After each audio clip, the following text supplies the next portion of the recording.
29 minutes and 9 seconds. So that's incredibly fast for an average game time. They have 5 of 6 first bloods, first towers, first golds, and gold leads at 15 minutes. They've taken 52 towers to their opponent's total 10. They've taken 18 dragons to their opponent's total 1, and 7 barons to their opponent's total 0. So their macro game, their control over the map, and the leads they build early is clearly very sound. Let's just hit the game time is the one that I want to hit first. They're 29 minutes average, and they were quicker against the best team in their group. Against EDG, they were like 28-22 or something like that. This team is terrifying when it comes to game length. The fact that they're getting those early towers as well, and they have 95% dragon control, is astounding. Because usually in lane swaps, you're like, okay, I'll get the tower first, and then I'll sacrifice the dragon for it. That has not happened to SKT just yet. They're having complete map dominance, even when it looks like there's a weak side of the map for them. What I've enjoying about this team is that they don't seem to fit the meta of the entire tournament. They have other picks for the top lane. They've played Rumble, Renekton, and Fiora more than any other team. And for the mid lane, they're the only team that has really brought out the Ryze. And Ryze with Teleport is the only pick in the mid lane that currently offers just as much kill pressure as another mage that has another combat summoner.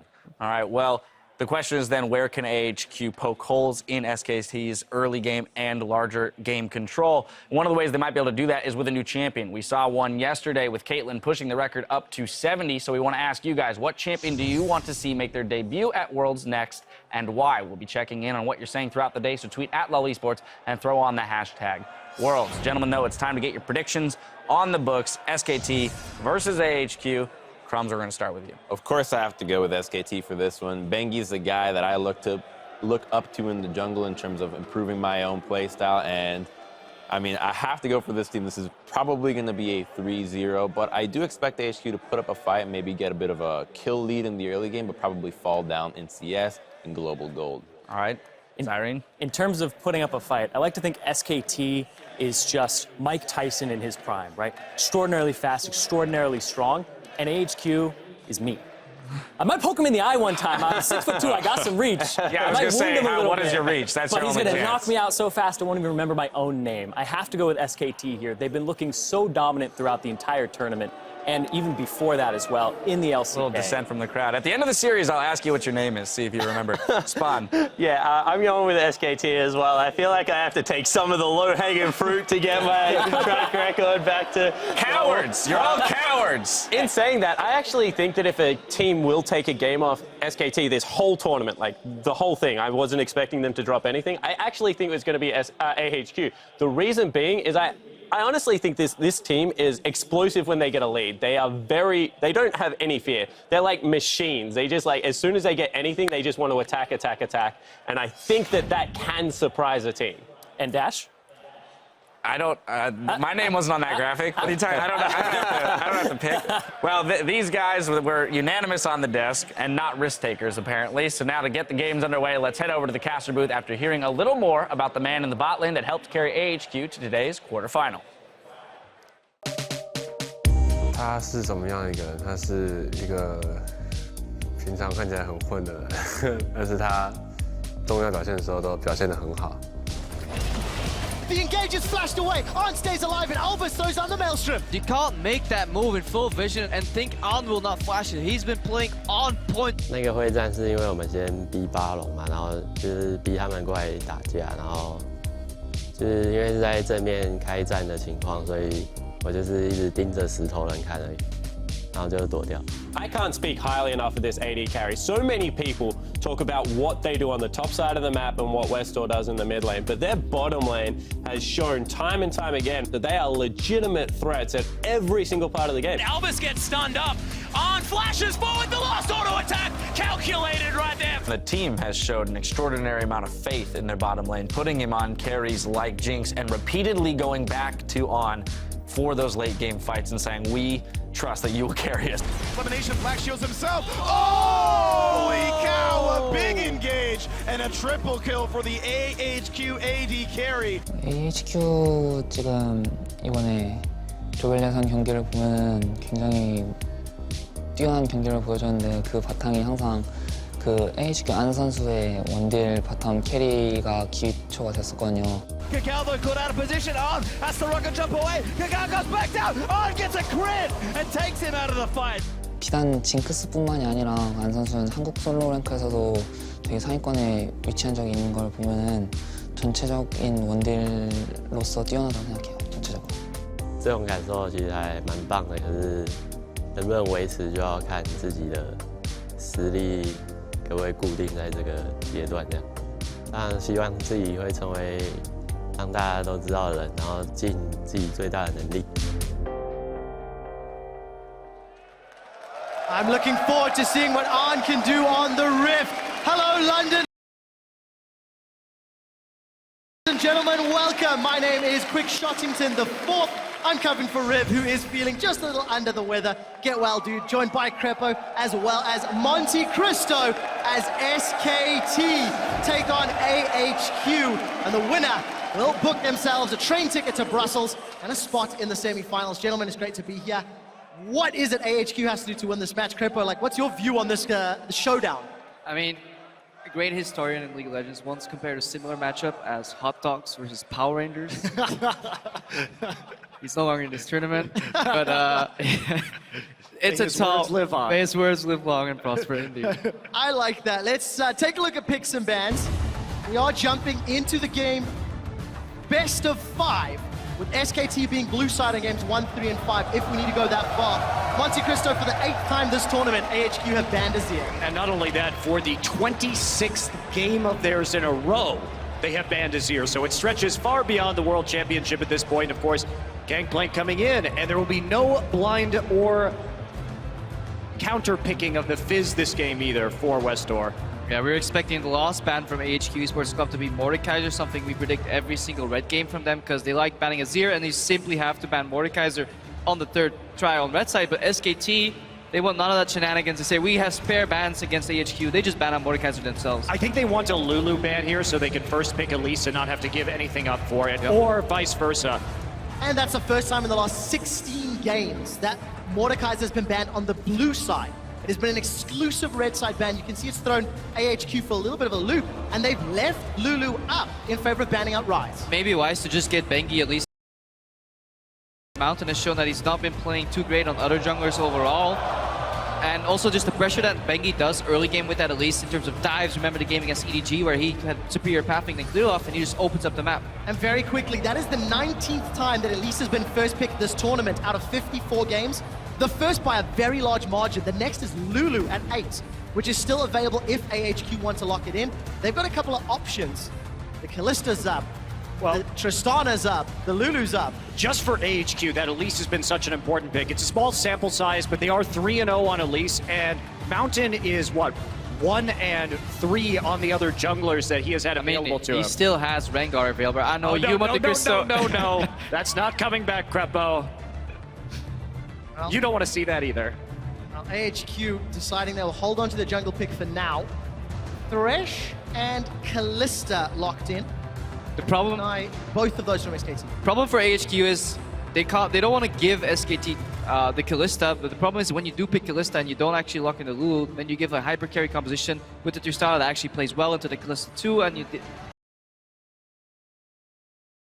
now have really good late game already, so they're picking themselves into a bit of a bind here already. Right, you take that Callista because Bang is professionally undefeated on that champion. SKTelecom has never lost a game playing Callista, so you feel like you're obligated to take it away. But when you do that, we don't get to see on playing Jinx. And just statistically, the Jinx has been very successful for him, but he's 1-2 on other AD carries not named Jinx. Yeah, and SKT actually coming out with the necessary respect for that pick, making it their opening ban here, so just wanted to steal away some power of Bang, but the only way this goes bad for SKT is if Bang dies in lane, and Bang and Wolf have really shown that they just simply don't die at all. One death for Bang across the 6 games they've played. We'll see if that can go closer. Dash talking about the 100 KDA. We'll see. We do see the Westor locking in the Diana. Understand why it was banned out during the group stages. And Westor's going to have to put on a monumental performance on this quite aggressive team comp that AHQ have already put together.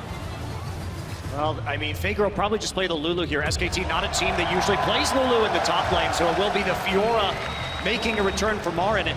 unsurprisingly, we're not seeing anything new from SKT. If I'm SKT coming in, I don't want to show anything unless I absolutely have to. I feel like I've got an easy match in this best of 5. So why display anything at all to clue in future opponents? And then, yeah, you see something that you see very often when a team is just outclassed on many fields. They just go for a heavy skirmish composition in which they try to snowball. The Diana mid comes out from Westor. You got the skill, kind of outplay bot lane where you just want to flash in aggressively, hopefully get a kill and try and snowball. But if this composition falls behind, well, it's probably going to pick a low wave for their top laner anyways. Then you get sieged upon and you slowly lose the game again. Well, AHQ has played pretty much exclusively pick compositions out of the mid lane. We are looking at champions like Fizz, TF, Ahri, and Zed. For Westor, they've got another strong duelist here, so why change what got them to the quarterfinals in the first place? They're going to play pick, and that Darius to be no surprise. Darius is locked in as the timer runs down for AHQ. Put themselves, I feel like a pretty good skirmish comp. A lot of tools to play with. In SKT, they've got a lot of disengaging kite power, as well as the ability to set up some picks as well. I think both these teams are happy with their draft, honestly, coming into this match. AHQ playing a similar style that they're used to playing. They have the tools to potentially snowball the game, which is necessary if you go against a team that is just better on the macro game. SKT comfortable with their choices. And according to Analyst Desk, a lot of the members felt that for AHQ, their biggest opportunity was in the early game. Get ahead early and use that to steamroll further. Monty? I'm not sure I agree with that, simply because of the average gold differentials that we've seen between these teams. Right now, SKT usually has a 5,200 gold lead on average at 20 minutes. Meanwhile, AHQ is at negative 329, so there's a 5,500 gold differential in the early game on average. That is a very troubling statistic. Pretty sure you've just described AHQ's group stage. They're quite swingy in their performances from what we've come to see. They've picked a team comp that's going to either swing in their favor with those double TPs or against them. I think the door is swinging closed, Quick Shot. We'll find out, though. We'll find out. I think this is going to be a good matchup for Faker. He likes to push the lane very aggressively. He's played this entire year. Push the lane, get autos on the turret, take the mid tower, open the map. Something we have seen, though, from the Diana pick in mid, on paper, it looks like it doesn't push very well, but the teleport solves a lot of the problems this pick faces around level 3 to 4, and then you can definitely solve that a little bit by just basing, getting some more mana, and start wave clearing. Well, we'll find out how these teams perform on the Rift. You guys at home, for the first time today, is the door open or closed? Hashtag SKT win or hashtag AHQ win. Crowd in London is electric as the tournament favorites, SKT, are taking on the #1 seed from the LMS, AHQ. The matchup I'm looking forward to most is actually just Bengi into Mountain. If he actually goes for any mistake in terms of pathing, revealing himself, Bengi has been just on point with punishing those mistakes. Yeah, interestingly, Faker has decided to take Ignite in this matchup, which is a little bit of a surprise. I don't really think that Ignite Lulu is very good here. Sure, it's going to give you more kill pressure in the mid lane, but he has to capitalize on that. Bengi needs to show up early in order to make the most out of that particular Summoner spell choice. A bit of a show-off here between Wolf and Albus, but a defensive start across the line. Not a lot of deep vision down within the opening minutes, and Arn already started to back away. SKT's playstyle has been very top lane triangle, so top, mid, and jungle focused, while having Bang and Wolf play a relatively even/passive bot lane overall. They can do that with the Alistar. And also lane swap, AHQ looking to match probably the lane swap they predicted from SKT. SKT having none of that and say, well, we can take it 2-2. A pretty passive level 1, actually. We've seen a lot of one-side invades or mirror invades from the teams, but this is going back just to the line of scrimmage, so not something that we've seen very frequently in terms of a level 1 at the World Championship, but looks like nobody wants to take any risks in the quarterfinals. Why not? You don't want to give AHQ's team comp any sort of advantage, but mirrored starts. Junglers and top laners as well as AD carries and support all on the same camps, just on opposite sides of the map. I'm curious what SKT's plan is. They want Westor to push in early to open up the possibility of a gank, but what Bengi's timing is going to be is very interesting. Before Diana hits 6, she is more vulnerable than most mid laners to these ganks, and so if you're going to take the Ignite, you have to make the most use of it and actually shut her down in the laning phase, because if you can't follow with TP later, your bot lane's going to have a lot of trouble. Yeah, look at Marn pathing to the top lane. SKT was not expecting this lane swap to come out. They were just expecting AHQ to go bottom and take a slightly unfavorable matchup 2v2 early. So Marin pathed upwards, found the Thresh in the river, said, oh, we have a lane swap on our hands, but SKT should be fine to adapt. See what that small up in tempo will do. Faker already shoving the wave into Westdoor as we expected in this matchup. Westdoor's going to take a lot of harass while trying to CS, and he's going to lose some of those minions. Yeah, and this is, again, we need to watch the jungle mid synergy between these two teams. So what this is saying, Faker's shoving the lane in because he's trying to buy Bengi more time to get some levels, to get some buffs, and it's going to reverse the pressure onto him now. So it's about how he manipulates the wave right now. It's going to give us a hint as to what their plan is around the mid lane. Yeah, Faker obviously leaning to the right side, the strong side of the map. That's where the jungler could be. Obviously, Wester doesn't know that. Sometimes we see these 4-man roams in the mid lane in the tournament as an adaptation to the relatively fast 4v0 push we have. But AHQ and SKT are looking to go completely standard on this push. Not taking any risk. Bang, of course, playing Tristana will have a little bit of a fast pushing advantage. First turret. And this is a change because over in LCK, we have very often saw Marin just go back to the lane early, try to soak experience, and not get punished for that. But it seems the Western lane swap style has kind of made its way to Worlds as a standard here, where both teams just straight a tower, bounce the way backwards. Either top laner and AD carry will share now for pickaxe gold, but the Koreans are actually fine just buying Avarice, so they don't even care about the pickaxe. Very greedy of them. But yeah, coming into this, and we do see it's the European lane swap style, of course, with the junglers still going on the strong side, close to the majority of the members of the team to continue farming. So it is the EU that's won out. Always stole the gold. It's like, Ziv, you don't need that gold. Sharing is caring. Small advantage then to Marin in terms of getting that local gold. Tower's not even fallen yet, actually, so it's going to get shoved in. Marin intentionally bounced the wave off of that, looks like. Actually, no, it looks like it barely didn't die right now, so a bit of an error in the lane swap would appear from SKT. And this is something we see with teams that are just not as practiced in doing over and over and over. When that last minion dies, suddenly the armor on that tower goes up again because the backdoor bonus comes back. And then that one hit that you were doing will be 2 hits or 3 hits. A small advantage to AHQ in terms of the global gold.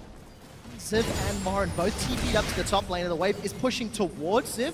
As long as he doesn't throw down those decimates too frequently, play a little safe. It's good adaptation from Ziv. Aggressive play as well, connects to Apprehend. Mountain with an optimistic burrow. There's no tower, and no cooldown on Apprehend. So Marin says, I dare you, bro. He's actually going to push them out. The awkward gank actually coming in. It's not over yet. Now Marin's caught up. Furious bite. Again, Ziv needs to get in range. Down in the bottom lane. Arn's going forward. This is the man that we're talking about. Wolf down to 100 HP. Double flake. He's going to keep Bang back. Flash and heal and exhaust used for everything on the side of AHQ. A bit of a mistake there from Arn popping his Ren, not taking into account that Bang still had heal available to keep his support alive because he could have got 2 more Ren stacks, maybe then finished him off. Aggressive play from AHQ, both top and bottom. There is still a flash available. Ooh, Bang, he's going to rocket jump forward. Arn's got that explosive charge on his head. Albus and Ann, they're moving forward, but just to trade it. Maybe coming away better from AHQ. Yeah, you can see the change that was done to Alter W. This tower is low, so you should play as if it's not even there because Bengi's diving. It's 3v2, the tower's down. Albus will give up first blood. Bang, bang, he wants to shoot them down. He's rocket jump forward. Bang's looking for the double. His 73 KDA, and the hunt for 100 is on. Bang bang, is Bengi shot them down? I think that's how that one should go. But Damn it, Monty! it's a very easy dive on that turret with it being so low and wasn't really respected. But if we watched Bengi's pathing coming in, comes in around the mid lane, gets a pink ward in, walks, so it's very, very safe in his assumption about where Rek'Sai can be, while simultaneously giving Faker the ability to play to the right side and pressure the turret. So he's not greedy, he flashes for the Cocoon. A lot of junglers here were just path around, trying to get an easy Cocoon, preserving the flash. And this time, Wolves lands that combo. Earlier, he missed it a little bit because obviously Alistair W got changed. A lot of these supports just have the muscle memory from the old combo. But it lands a more important one. 2 kills here on the board for SKT. Yeah, although things went well for SKT on the bottom side, in the top side, Marin's found himself getting a bit denied right now due to the little bit of an error in the early game and Mountain's pressure on the top side. So it's a bit of a deficit that Marin's going to have to overcome in this matchup. And Mountain's still playing the top side right now, but he is in trouble. He really is. Marin is, as is Bengi and Wolf. Mountain is going to stick around. He's going to manage to find his way a second tunnel. There's another one ready, and Mountain gets out. Well, tunnel vision on that Grump, but he makes it out anyways. Ooh. Well, good setup for that, but Bengi missing the skill shot really hurt right there. Couldn't really do anything about that. Bold play from Mountain for the grub, I will say. Makes me a bit nervous to see players do that, but he does get away with it. Gentlemen, Mountain as well as Ziv got themselves an advantage over their opposite numbers, but Faker 20 CS up over Westor at 7 minutes.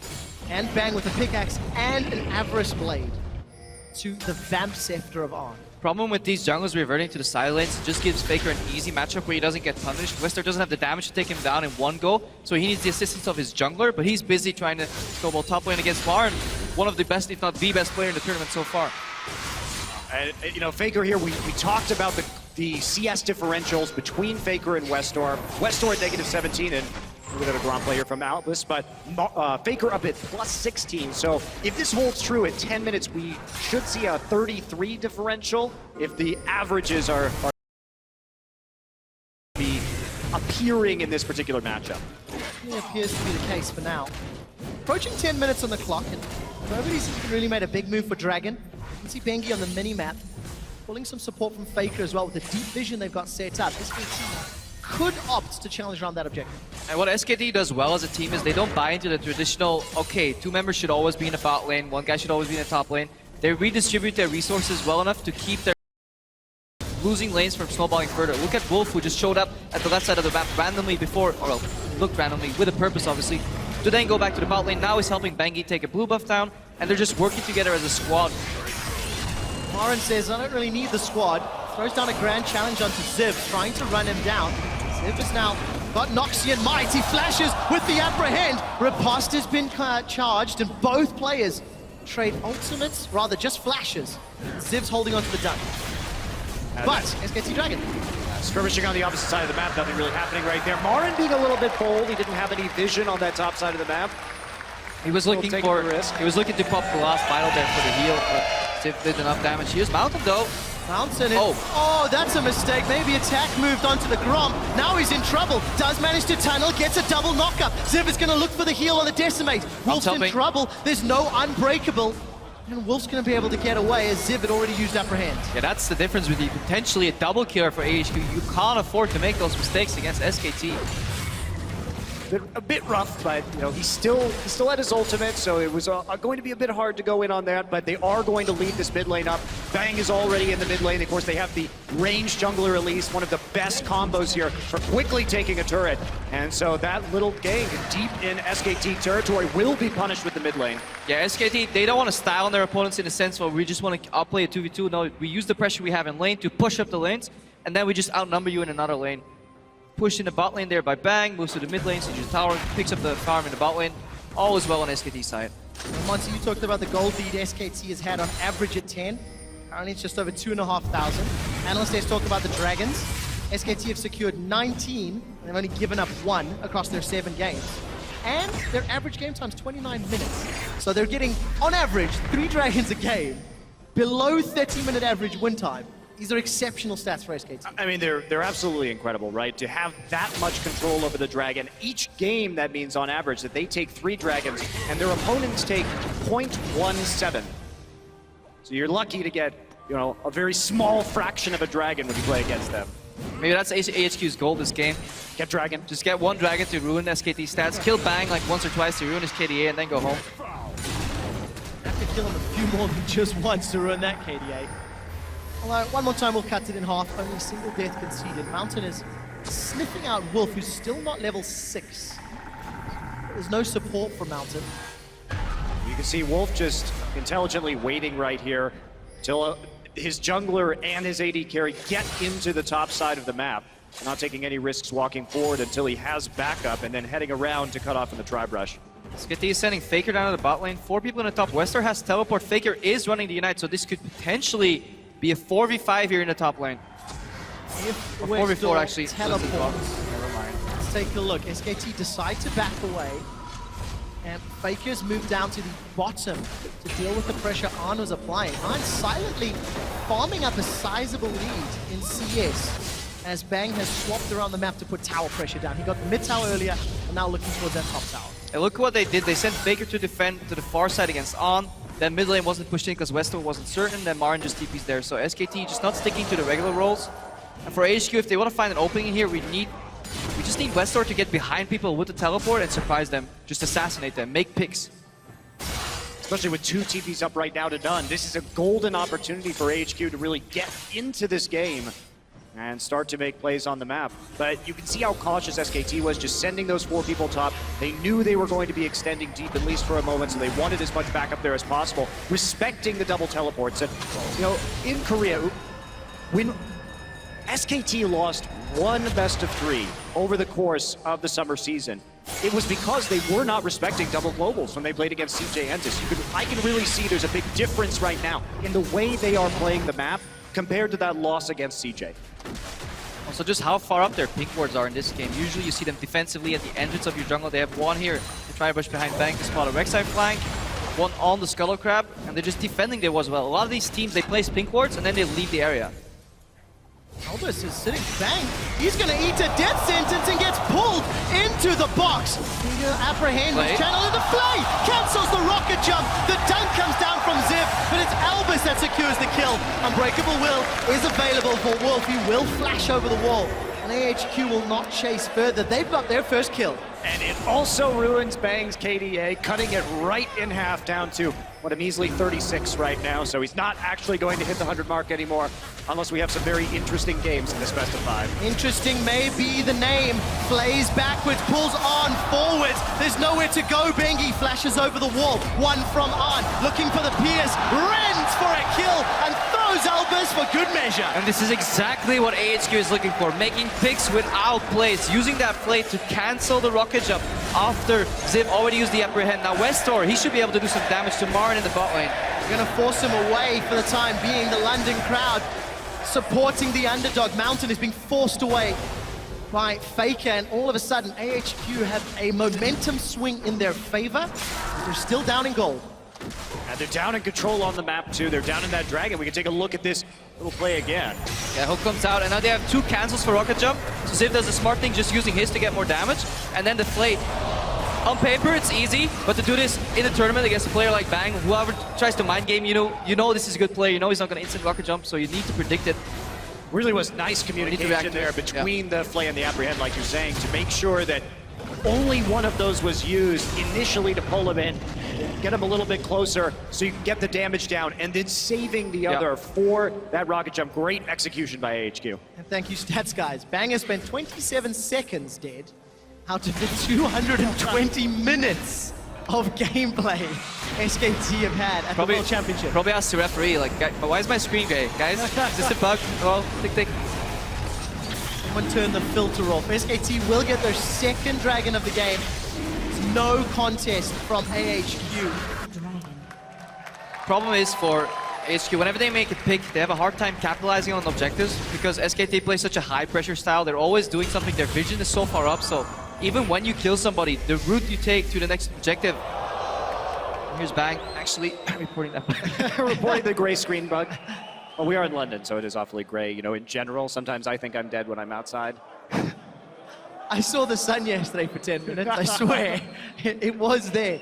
So we do have a brief pause as we've crested 15 minutes. AHQ maybe slowed down some of the pressure that SKT was putting on them, but the vision is still fairly in favor of SKT. And Mountain's got a good tunnel network that he's been using to his advantage. Yeah, and Westor doing the prime strategy not to die against Faker.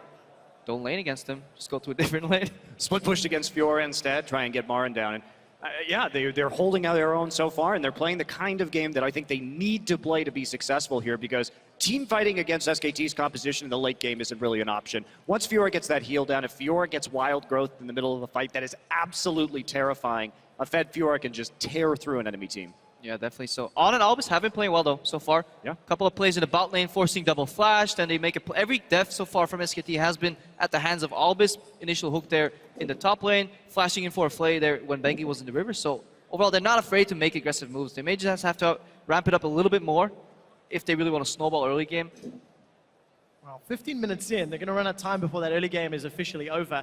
Ziv, as you can see on your screen right now, he is having an issue with his monitor.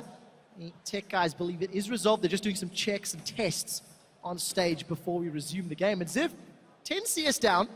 He had a higher CS advantage early in the game, but Bengi showed some love. There was some support from Bang and Wolf, and Maren was able to farm up that difference. Well, they've also been using teleport for farm, right? We've seen AHQ holding on to their TPs to potentially set up plays, but there was no hesitation when we saw the Fiora TP right into the mid lane to collect that wave. We've seen SKT just holding firm, having a freeze at a tier 2 turret. They've been really focusing on getting this CS on Maren, and that's really been the story of this tournament so far.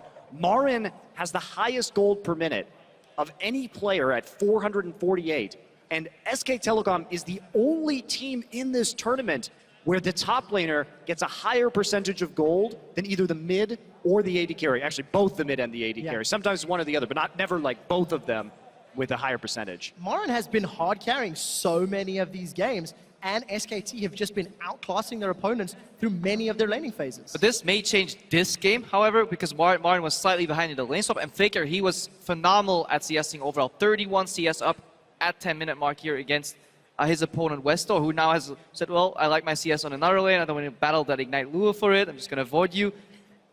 And SKT hasn't really played to the strengths of the composition just yet, which is group sieging. Having Maren split push, drawing somebody away on that Fiora for duelist, and then just sieging with that composition, throwing out cocoons. Bang only needs like 5 seconds with a tower, and it'll be gone in 20 minutes. Well, for AHQ, they do have some strengths in Ziv and Arn. We'll see whether or not the two of them can pull enough attention from SKT as we rejoin the game. Mountain forced to flash away, still playing maybe overly aggressive in SKT territory. Not enough support from the rest of the Korean squad, so AHQ get out. They do lose a summoner.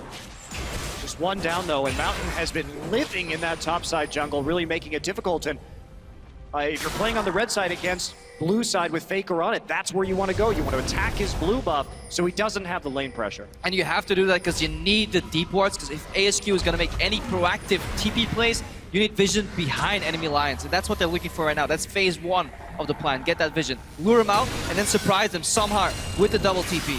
So, Grand Challenge is down again. Maren gets away, forced to flash. Ziv is looking for the decimate. That burn's not going to be enough, and Ziv, again, coming out better in the trade. Faker, he's going to wild growth up. Westor gets the reset on the Crescent Strike. He's got that Pale Cascade shield to prevent some of the damage, but Faker comes away looking better after the fight. HQ are not done yet, gentlemen. They look to contest this red buff, and they're not backing away. Fate's Call is available, but Bengi will smite it. At least it's a resource denied from Bang.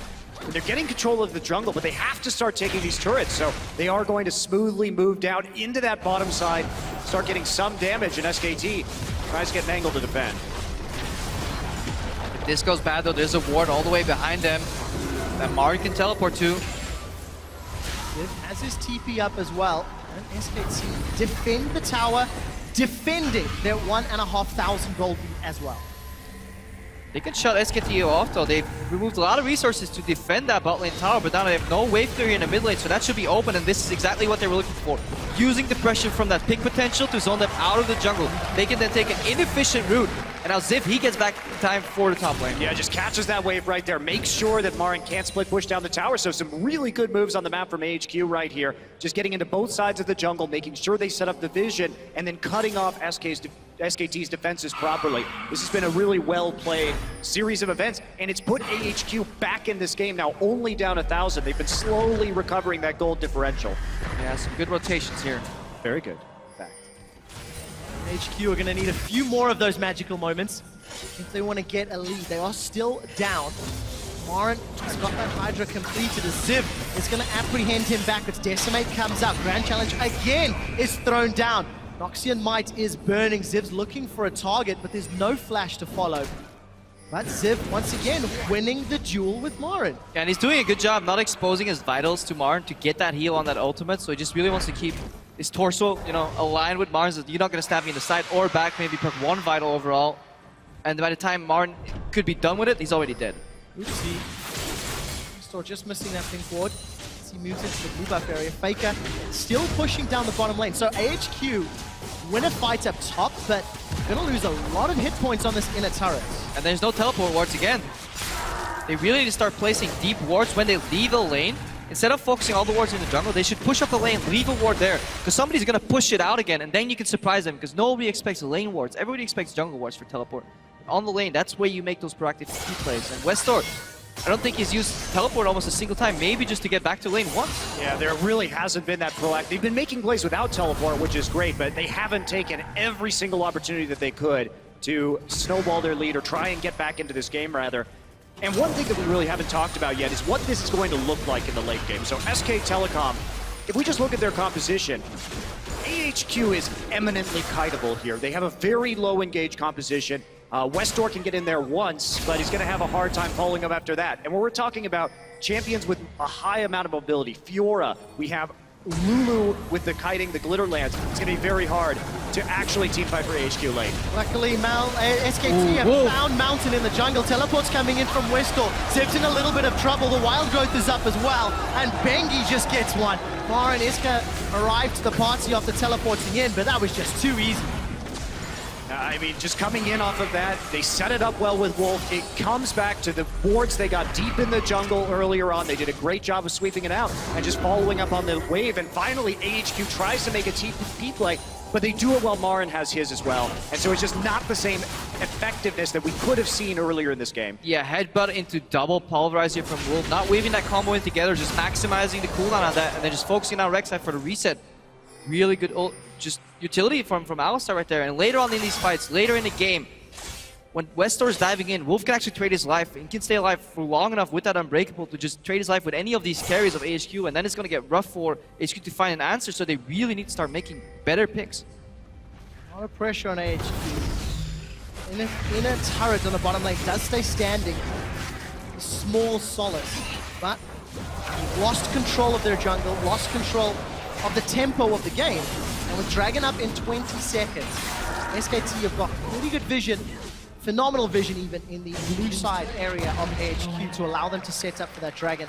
As finally Westor secures that outer turret to the bottom lane. Yeah, and they started with a turret deficit. Now AHQ has made good use of the split push to take a turret advantage, and this is what they have to do, because they cannot fight. They have no way to kill Bang in the late game. Once the rocket jump comes in, he's got the buster shot too to get targets away from him. So AHQ is just going to be absolutely kited to death.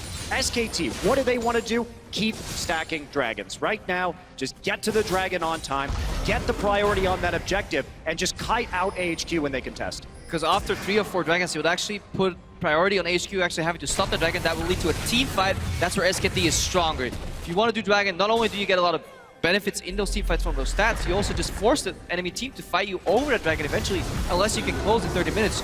AHQ will not be able to do that. Yeah, and again, SKT gets the priority on the dragon. Bang is there. Here comes the TP. Ziv is going to look for a party. The death sentence finds no one, but Westor's looking for a flank. Wolf has gone forward. Unbreakable will time out shortly, and Westor forced to flash defensively. Bang zoned him away. Dragon's still standing and ticking. Albus looks for Morin and interrupts the lunge. The Wild Growth will save him for a few seconds longer. Ziv on the front line, but as Mountain gets away, the Grand Challenge heal is up. Morin gets apprehended forward. On still on the back line. The ring is going to get ready shortly. Morin eats a decimate. He will go down. A 2-for-1, and AHQ may get Dragon.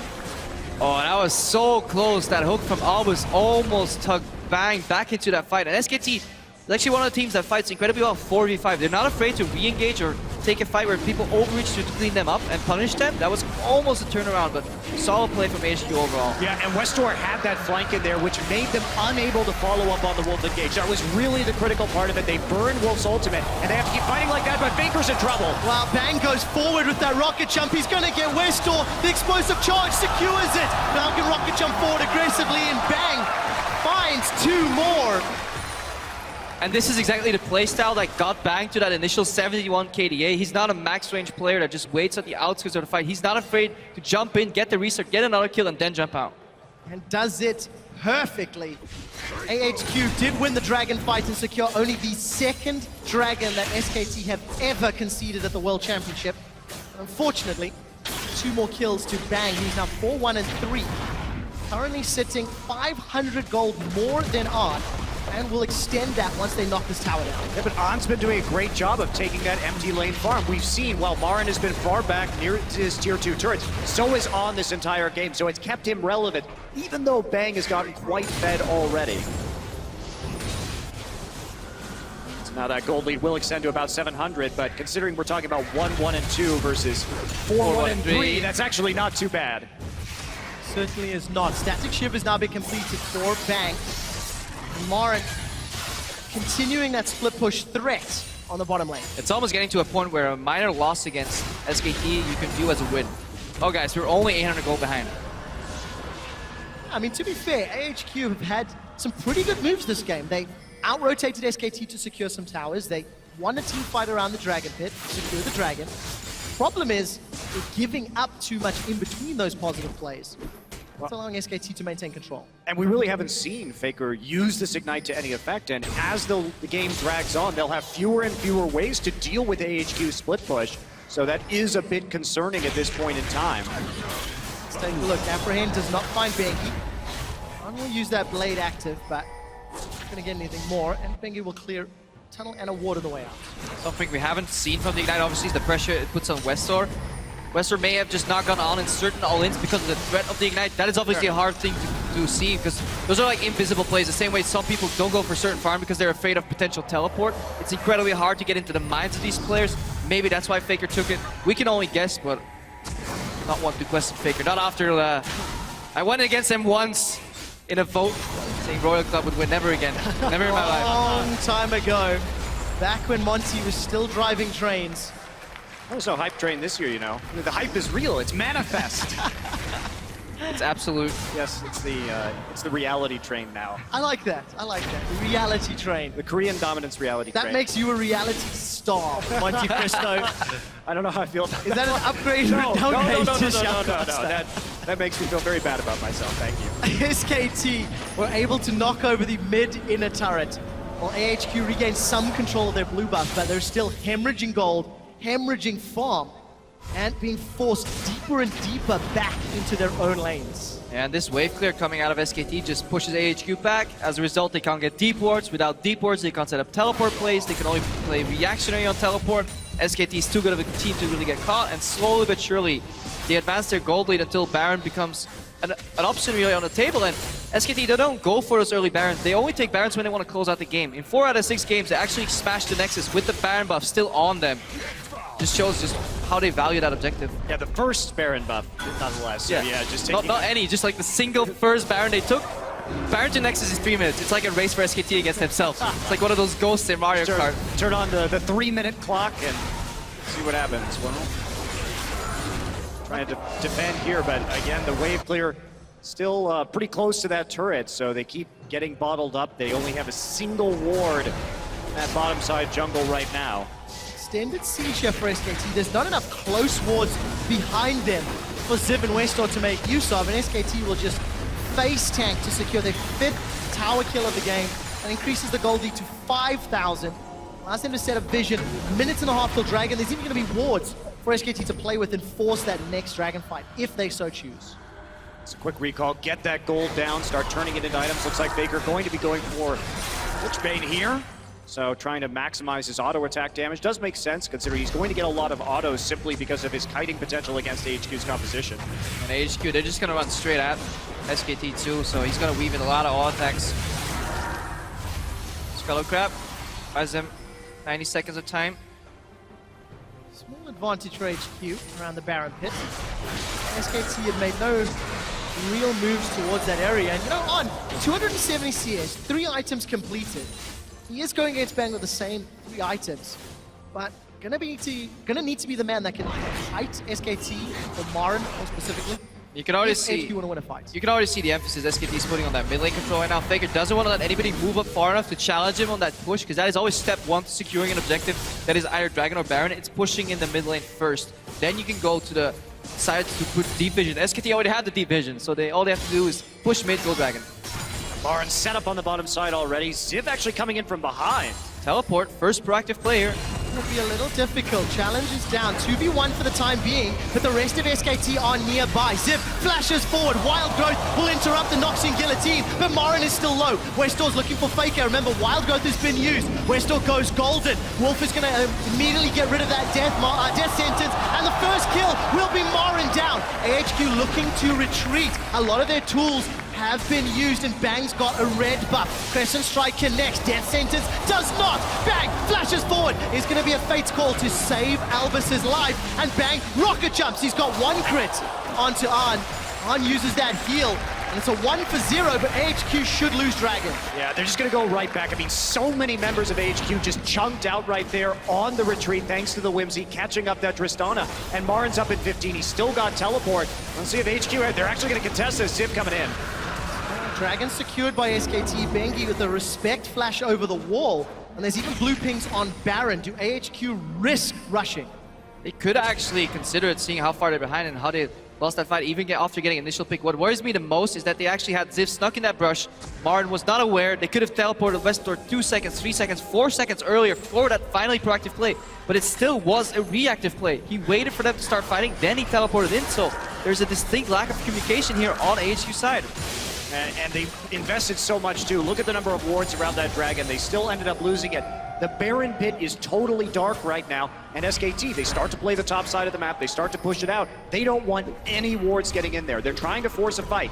The best thing SKT can do with this composition against HQ, force a face check, walk backwards, deal the damage, clean it up with Tristana resets. SKT, it sounds so easy, but they've played safe, and despite being caught a little bit off guard, this is one of the more competitive games SKT have had to deal with at the World Championship. HQ showing they're almost there. They cannot afford any more mistakes at all. We've talked a lot about SKTelecom, but the fact is they had a relatively easy group, and with EDG not looking anywhere near their former selves at MSI, it was tough to get a read on how good they would actually be. And AHQ, they have given us the most competitive game of the tournament so far. Yeah, take a look at what Bengi and Wolf are doing together. Not only do they roam the map together, Bengi bought the more expensive items that the team needed, as in Locket of the Iron Solari, whereas Wolf is heavily invested more in vision. He even has 2 pink wards in his inventory right now. A lot for dynamic vision. We'll get to that later though, because Westdoor, I think he's down. Ziv will be nearby, but I'm not sure he wants to be. The heal from the challenge will just top off any damage that was put down. yeah, SKT is just willing to take a pick and then move up their lines of vision. That's why Wolf is bringing 2 pink wards to the party, so he can continuously keep moving them for optimal positions, and then eventually SKT can secure this Baron. Might be a little risky. All of HQ are nearby. 3,000 hit points. Wolf is trying to get rid of Mountain. He's interrupted him for a while. The apprehend pulls Marin back, but that's not the one you want. Exhaust is down onto Ziv. Bang's looking for Arn. The Flay will not find a target. Marin, he'll get a heal from the summoner spell and stay alive. Bang's looking forward. Ziv will get shut down after being turned into a munchkin. SKT get Baron and 2 more kills. Yeah, Wolf should be playing goalkeeper Alistair. He's really keeping everybody out of the fight.